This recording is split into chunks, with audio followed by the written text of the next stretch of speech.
What's up guys, today we're going to be going over a few things, one being this new rocket launcher mod from Season of Arrivals, as you see right here. Then we're also going to be breaking down rocket launcher DPS right now in this meta, and probably by the end of the video I'll be ranting about buffs and debuffs not stacking in the game.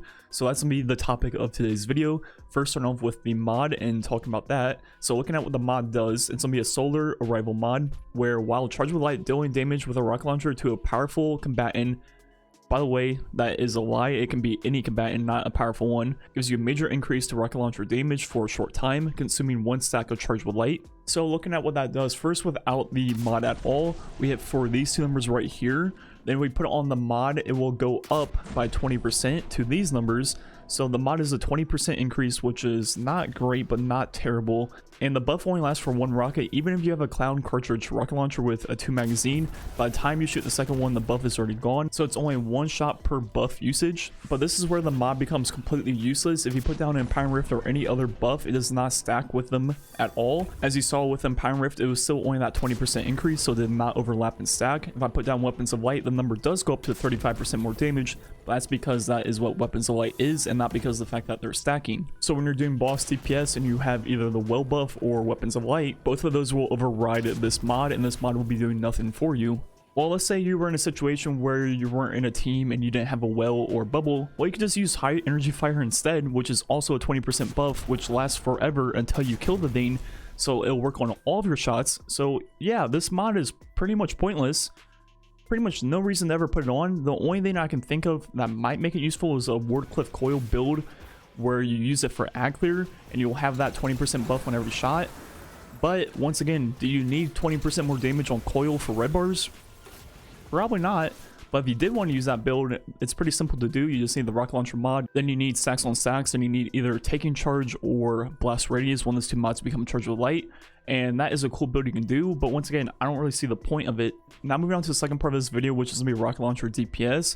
A lot of them are gonna be looking at are gonna have demolitionist as its main perk, because of the fact that you can do a lot of cool combos with this perk and take advantage of not having to reload. And as you see, you can get this on the heretic, which will be sunsetting this season, which means it will no longer be useful in the end game after the season. But one of the new rocket launchers this season, the Huscowl, can also get demolitionists on it. It cannot get demo cluster, but it can get demo, so that's worth farming for. But using this god roll heretic for the DPS numbers in this video with demo, cluster, and impact casing, look at the damage on Greg. So on average right here is pretty much a typical shot of what it hits, and that was roughly 44,532. So we're gonna go ahead and use that number for our DPS testing. So the first combo we're gonna do on Warlock will be using some bracers, which will allow us to throw multiple solar grenades very quickly, and this will allow us to shoot off all 6 rockets in a row without having to reload once, which takes 7.558 seconds.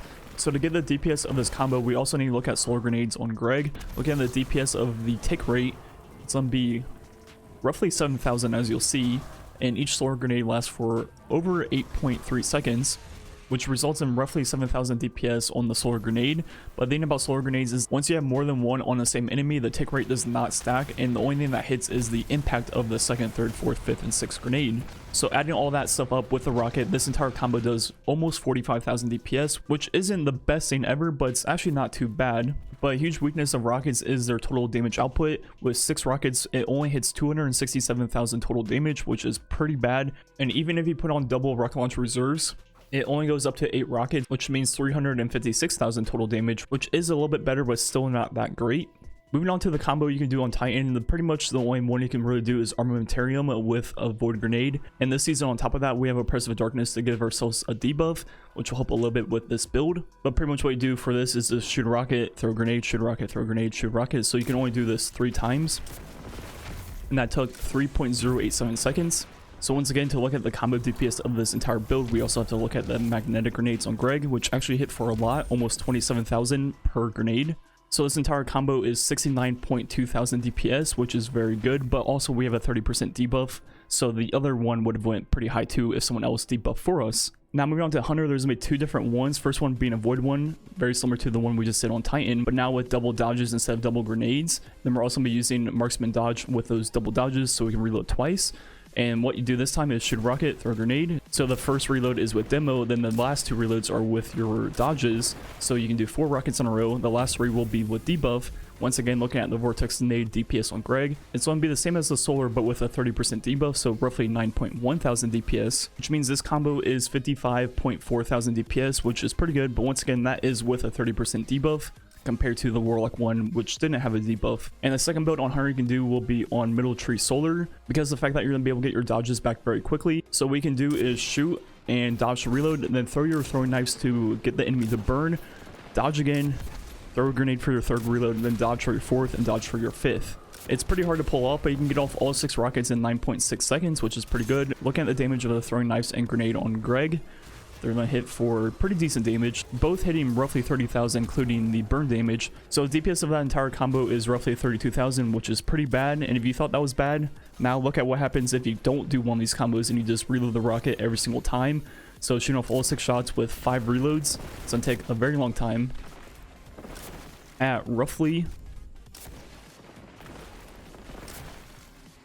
10.794 seconds, meaning DPS is 24,754, which is pretty bad. That's lower than most specials over their entire reserves. The Trials rocket does have Clown cartridge on it. It does not have Clown cartridge plus cluster, but this perk will allow us to shoot 2 rockets per magazine. And look at damage on Greg, it's only hit for 40,800. So now if we look at this, we're going to only have to reload twice to shoot off the entire reserves, which is a lot better than the 5 reloads we had to before. So now looking at this, it's going to take still a long time at 8.726 seconds, meaning DPS goes up a little bit more to 28,000, which is still not very good, pretty much up there with special weapons, which isn't a good thing for a heavy weapon. And once again, rockets have really bad total damage output. So overall, rockets just aren't in a great place as is, and you really need to take advantage of those combos to make them even useful. And yeah, looking at these numbers make me really wish that 20% buff from the mod actually stacked with other buffs in the game, because rockets could use that 20% increase to their damage. Which brings me to the final topic of this video, buffs and debuffs not stacking. So a quick history lesson: when the game first came out, buffs and debuffs all stacked. The only 2 debuffs that didn't stack were Melting Point and Tether. For whatever reason, they never worked together, but everything else stacked. And when I say stacked, they actually multiplied against each other. So for example, if you had 2 50% debuffs, which were what they were at the time, when you had those 2 on top of each other, it wouldn't equal 100% increase to your damage. It would actually be 125% increase to your damage, so they would multiply against each other. And this with all the buffs in the game that also stacked, including things like Well and Empowering Melee, you know, you got some pretty high buffs very quickly because everything multiplying against each other. And finally, they changed this to make it so nothing stacks anymore, and pretty much they made 3 different categories: buff, debuff, and weapon perks. And generally you can only have 1 from each category, so 1 buff, 1 debuff, and 1 weapon perk. Sometimes you can have multiple weapon perks, but usually most weapons only have 1 damage perk on them at a time.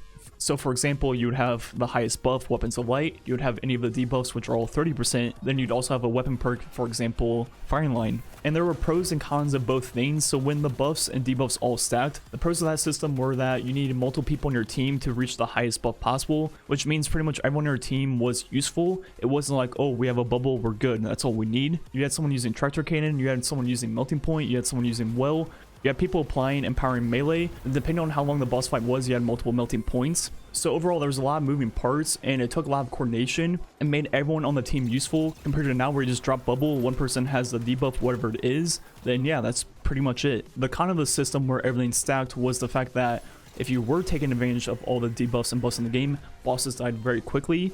And the gap between coordinated teams that played together and knew what each player was doing compared to teams that were just new and didn't necessarily know each other was very, very different. So in the same boss fight, a team could be struggling big time on damage while a coordinated team would be doing really good damage. And depending on your opinion on that topic, that could be a pro or con of that system, but did create a huge skill gap in how coordinated you were with your team. And pretty much the pros and cons of this current system are very flip-flopped of the previous one. One of the pros is since there's only 1 debuff and 1 buff that you can stack at a time, that means bosses aren't getting melted instantly, which means boss fights are harder and healthier for the game, but at the same time, it's very boring. You just have 1 Weapons of Light, 1 debuff, and that's it, and pretty much everyone else on your team is useless, so there's really no team building or anything like that going on with this current system. And as the game becomes more and more RPG-like and about making builds and stuff like that, in my opinion, having the game limited to 1 buff and 1 debuff is going to hurt the game in the long run big time, Just for example, with this mod right here in this video, the 20% increase to rocket damage does not stack with other debuffs, which makes it completely useless. So why would I ever use this mod out of the 5 I can choose from in my build? I mean, it's pretty much useless. I would never do it.